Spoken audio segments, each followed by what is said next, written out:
quraankii baa la dhameeyo iskuullaa la dhigtaa oo quraankii waa laga tegay waa nacasnimo halkii kama dambaysta ahayd weliba ah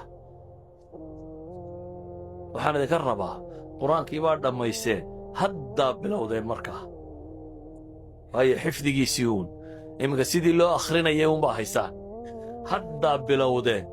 ina hadda ka kowsataan oo hore uga socotaan iskuulladiinna dhigta laakiin wakhtigu wuu idinka badan yihi dhallinyaraatiin shaqo kale ma qabataa qof wax kale ku mashquulayaa ma jiro imse saacadood baad maalintii sheekaysaan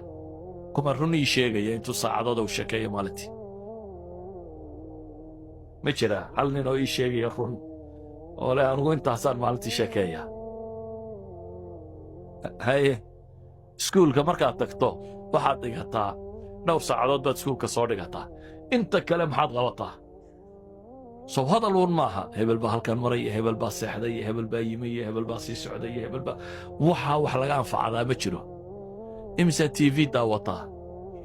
dhowr boqoloo saacadood baad iminka soo daawatay sannadkii u dambeeyey waxba ma ka xasuusataa waxba kama jiraan habaan mansuur adiga iyo kii soo daawana isku mid baa ka tihin wakhtigii wuxuu ku lumay wax bilaa macno ah marka waxaan idin leeyahay wakhtina waa haysataan caqli farash oo cusubna waa haysataan dhul wax laga barto tiro badanina waa joogaan qur-aankaa barateen